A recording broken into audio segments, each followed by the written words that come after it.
Hello sports fans, and welcome back to another week of Pioneers High School football preview. This week we're going to take a look at all of this week's high school football action as well as college and professional ranks. Let's first take a look at Baldwin, who's traveling to Vestaburg. Baldwin coming off a loss, they're now 1-1 on the year. They travel to Vestaburg, who's not allowed a point yet this season. So Bob, that raises the question this week, how does Baldwin score on this Vestaburg defense, and do you see them coming out with a win? For Baldwin to get a win this week, they have to get the ball to their playmakers, Andon Ware, Brandon Childers, get the ball on the outside, use that speed, and if they can do that effectively, they are going to win. I think they bounce back from last week's loss to Coleman and get back on the winning track. This is a good test for them, but I see them going 2-1 after this week. Brandon, what do you think?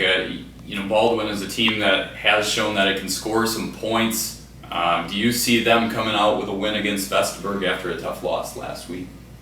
I think Vestaburg's defense is really going to set the tone in this game.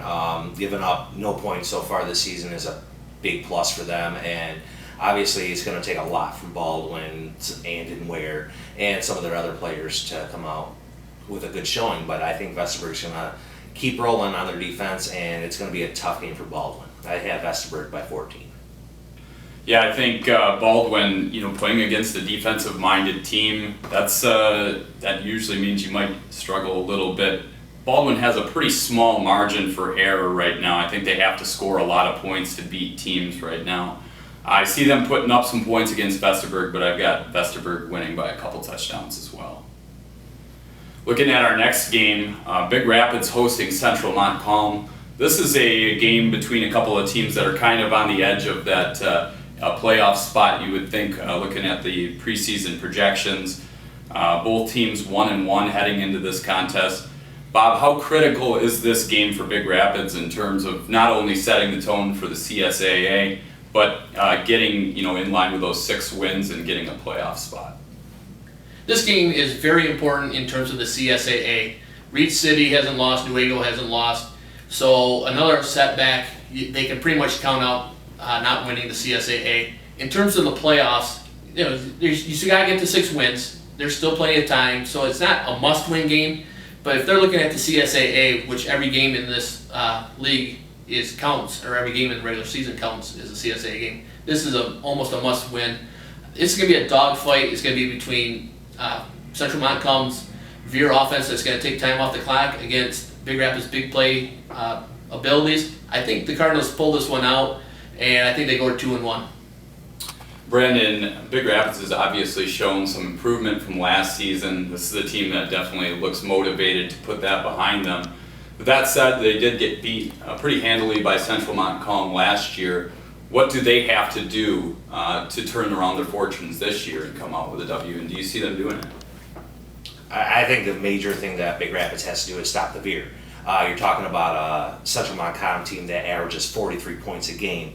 It's going to be Big Rapids defense. It's going to be on their shoulders, and hopefully they can stop them, but I just don't see it happening, not with giving up 43 points or getting 43 points for Central Montcalm. They have a good defense, and hopefully Big Rapids can come through, but I just don't see it. I think it's going to be a tough night for Big Rapids. Yeah, I think Big Rapids has shown they've got the defense to hang with just about any team in the CSAA. The question is, can they put up some points on the board? I think they find a way to get enough points this week against Central Montcalm to come out with a close win in this one. I think the home crowd and a pretty positive start for this team has them at 2-1 at the end of this week. Next up, Crossroads hits the road to take on Carson City Crystal. Crossroads 0-2 on the year after a tough loss last week to Ashley. They showed some improvement on the field, both in blocking and tackling, but still a lot of gains that need to be made there.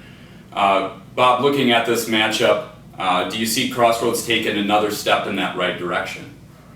I think if Coach Peacock could have made his schedule, he would put this game at the end of the year where his team could have made all those improvements and could be more competitive. As it stands, Carson City is going to be the best team they face all year, and Carson City, I think, is going to roll them pretty good.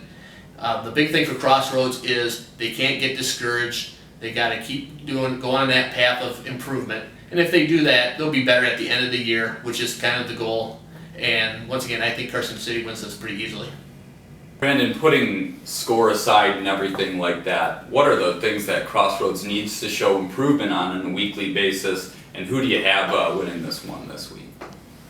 I think on a weekly basis, you need to focus on the so-called stupid plays, the miscues, the penalties, the holds, the penalties that you shouldn't make, or at least not get caught making.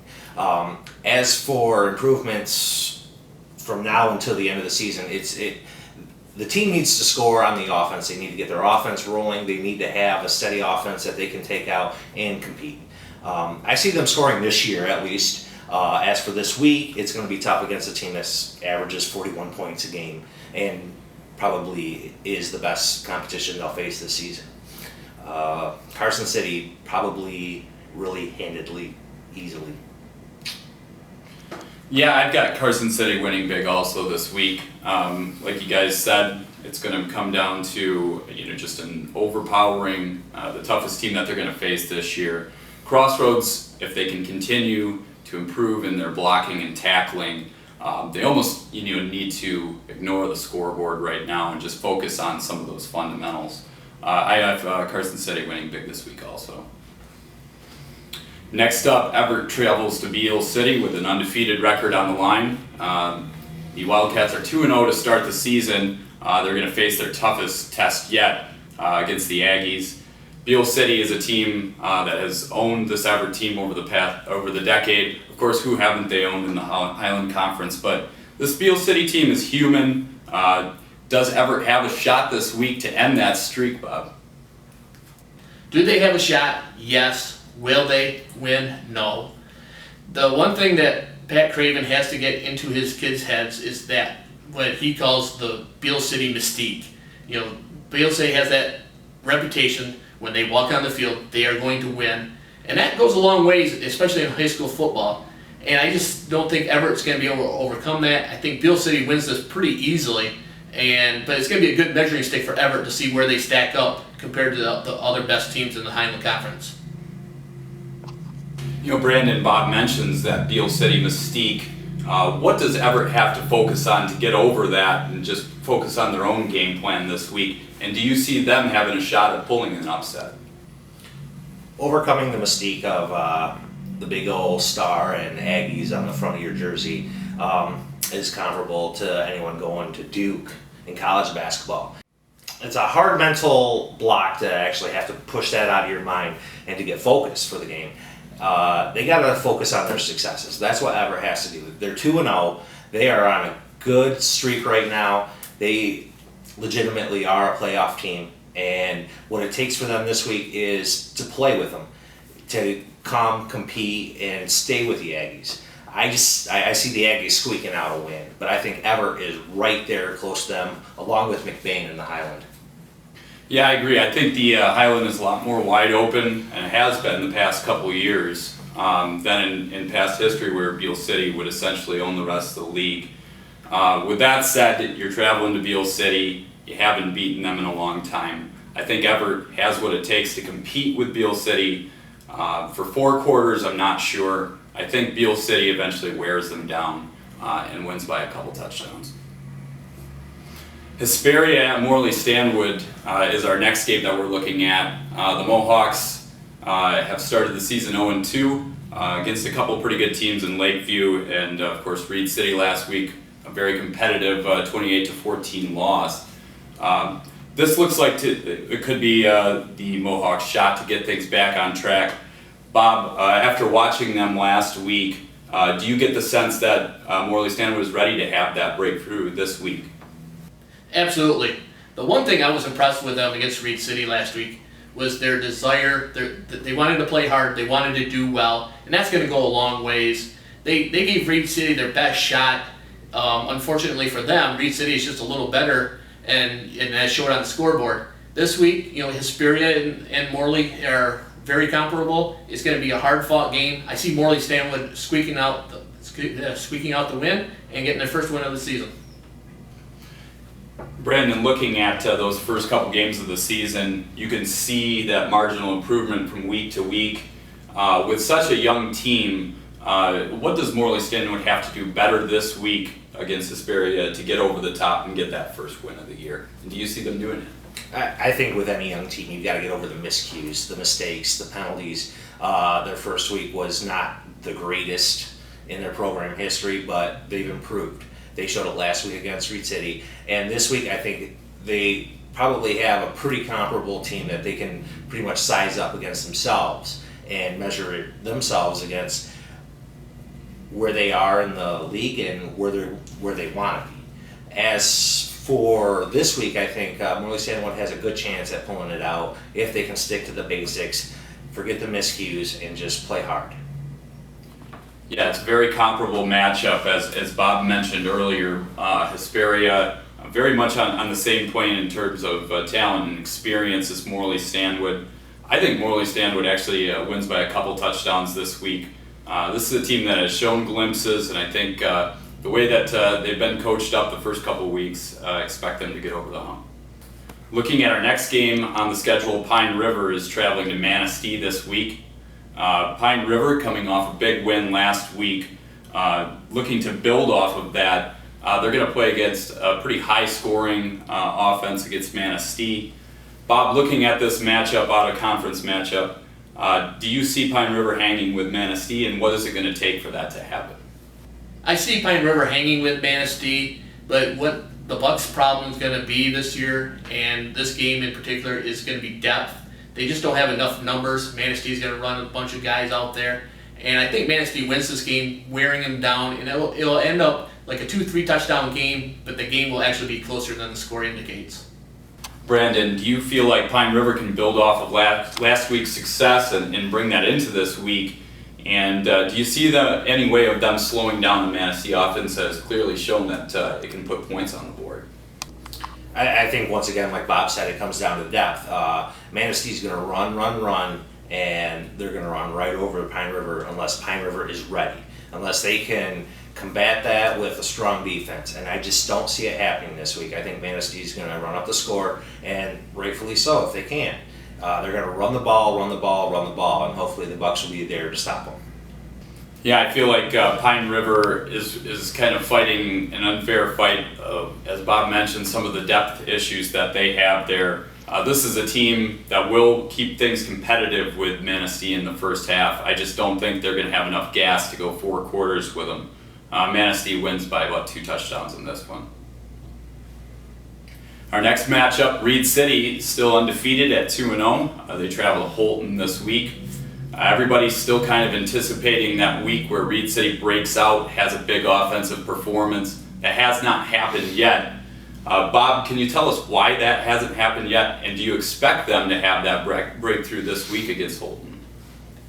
The reason the Reed City offense hasn't got going so far in the first 2 games is turnovers. They turned the ball over 4 times against Morley Stanwood last week, all inside their own 40. 3 of them, I think, were inside their own 30. And the reason they won those games is because of their defense, not because of their offense. This is the week I see them getting going. Holton is a formidable opponent from what I've heard, but I think Reed City comes back and just kind of wears them down, and they win this one going away. Yeah, Brandon, last year Reed City went undefeated in the regular season. Actually had some trouble with Holton.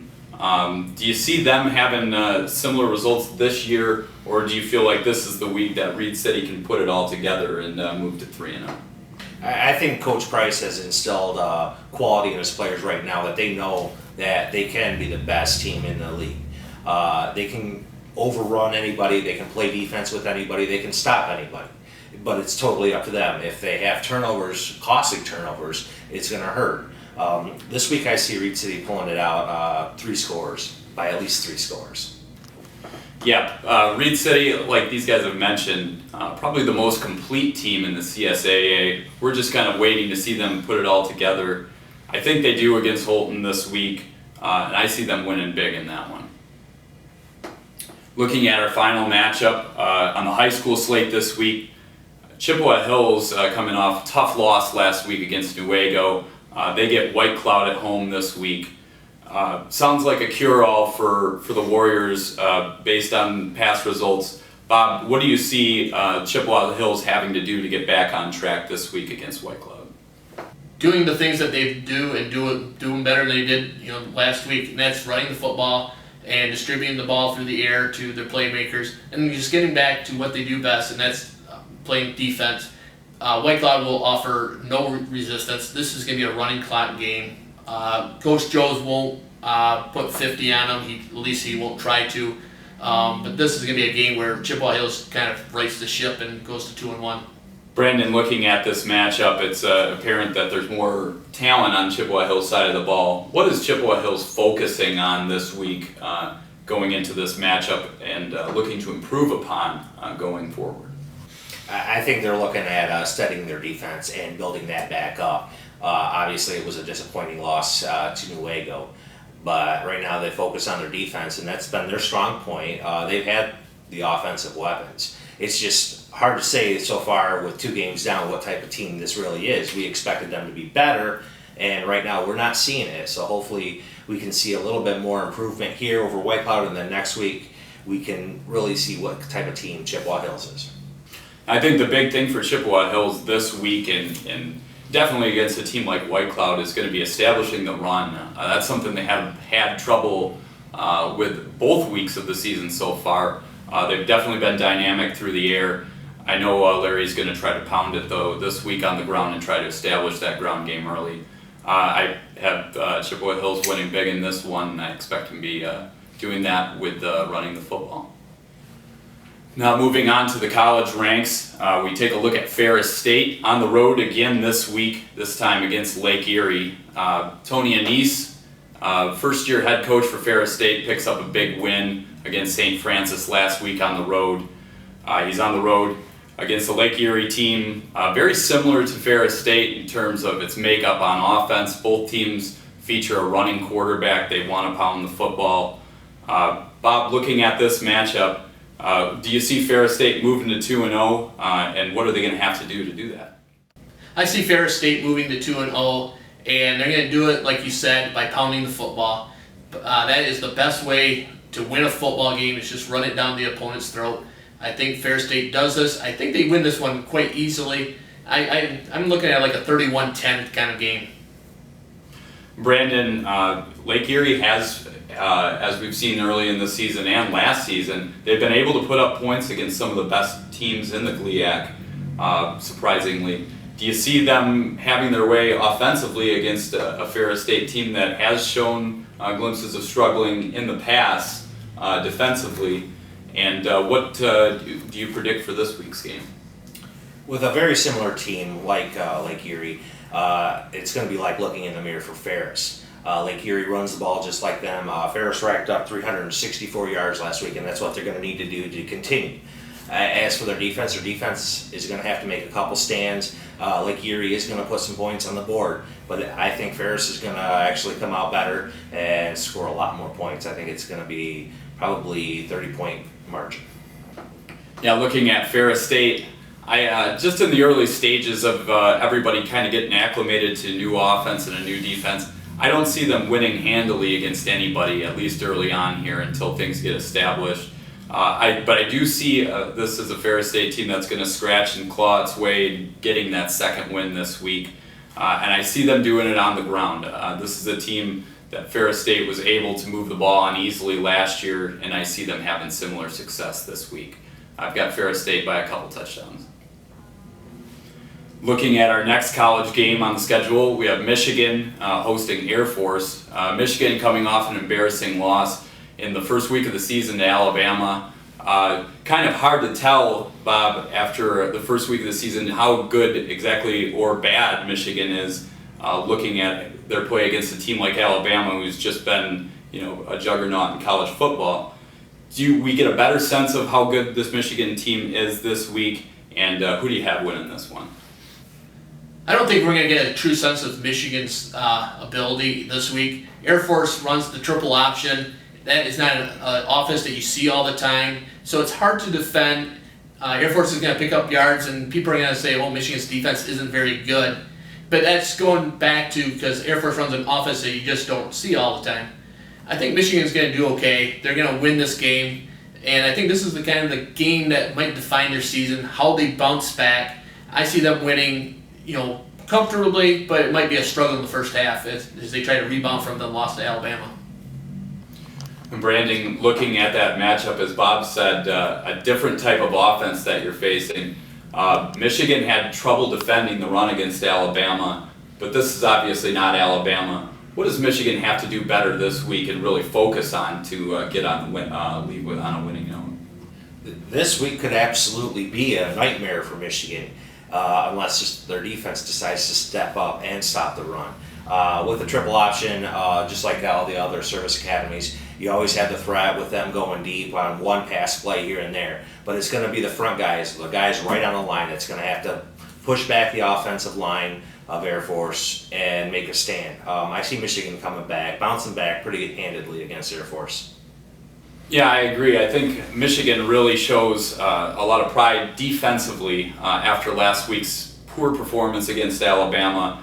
They take some pride in stopping that triple option attack. They will struggle early, I think, trying to get the rhythm of the offense down. Maybe Air Force scores a couple times. I think Michigan is able to score at will in this game, and I've got them by a few scores. Looking at our next matchup, Michigan State is on the road this week, and they're going to be just down the road against Central Michigan in a highly anticipated matchup. Looking at this game, Bob, Michigan State coming off a big win at home against Boise State, where they were able to play very well defensively to keep themselves in it with a young quarterback struggling offensively. Do you see them getting on track offensively this week against the Chippewas? I thought Michigan State's problem against Boise State was Coach D'Antonio wanted to get Maxwell established, get him into a rhythm early, and gain his confidence. And when he missed a couple of throws, threw an interception, one went back for a touchdown, it threw him off kilter, and the whole offense kind of struggled because of it. For a quarterback to get into that rhythm, you have to run the football, have the opponent commit to stopping the run, and then all of a sudden quarterback's going to have a little bit more time, receivers going to be a little bit more open, and you can start hitting them, and then they can gain confidence. That's what I expect to see against Central Michigan, and I think Michigan State rolls doing that. Brandon, I think looking at this matchup, Michigan State obviously a heavy favorite, but this is an emotional game for Central Michigan, a lot of anticipation. Do you see that playing into the outcome at all and maybe giving them a chance to compete at least early on against a very good Michigan State team? I think there's going to be a lot of emotion from the Jets. The adrenaline's going to be flowing early on, but I don't think it's enough to stop a Michigan State team that is absolutely better than them. They are going to be able to compete, I think, through the first quarter, but Michigan State's a better team. There is not going to be a letdown this week, and Michigan State's going to be ready for the start of the Big Ten season. Yeah, I think the emotion gets Central Michigan 7 points early on, and that's about it. Michigan State, way too good defensively against a Central Michigan team that has struggled offensively the last couple of years under Dan Enos. I think Michigan State takes it easy on Central Michigan just because of the connections that are there between the two coaching staffs. But I see Michigan State winning big, and I see them doing it by establishing the run early with Le'Veon Bell, and also, like Bob said, opening things up into the passing game later on. Our final game of the week, we go to the NFL for the opening week of the season. The Detroit Lions are hosting the St. Louis Rams. Detroit, after getting a playoff berth last season for the first time in 11 years, a lot of anticipation for this team. Looking at this year, the season outlook, Bob, don't just give me the winner this week of this week's game. Are the Detroit Lions a playoff team? The simple answer is yes, but two things must happen for the Lions to reach the playoffs for the second straight year. Their secondary has to get fixed. Teams lit them up pretty good all season last year, and if they don't get that fixed, they're going to have to try to outscore everybody, and that is not a good way to win in the NFL. The second thing they have to do is get a running game. If you can't run in the NFL, you don't win. And yes, they can be a playoff team, but they have to have those two things happen first. Brandon, same question for you. Who do you got Detroit winning in week one against St. Louis team by all intents and purposes they should beat. And also, do you see the Lions as making a back-to-back playoff runs? I think this week Detroit wins against St. Louis. I think they are the better team. They are going to have more weapons available to them and come out on top. As for being a playoff team, I just don't see it. As Bob said, their secondary is not going to improve magically overnight. Their running game is not going to magically just appear to them. It's going to take a long season, and I don't think that they have everything that it takes to be a playoff team. They are just not there yet. 7-9 this year. I'm a little more optimistic for Detroit's chances of the playoff team this year. However, I don't think they make it. I think they're just on the outside looking in. Main reason for that is they share a division with the Packers, who I think are almost a given to make the playoffs, and a Chicago Bears team that has owned the Lions in recent years and have made a lot of moves in the offseason to improve the offense on their roster. I think Detroit is a little bit behind there, and I just don't think that they made enough improvements in those areas that were liabilities to them last year, mainly the pass coverage on defense. The running game is going to be huge for them if Mikel LaShore can establish himself as an NFL every down back. That might change things. I still see Detroit as a dangerous team, but there's just too many holes to say that they're a definite established playoff team. I'll believe it when I see it. All right, our final segment of this week's show, we're taking a look at our game ball performances. That's where we award a game ball to a player or players that played a significant role in helping their team either win or lose.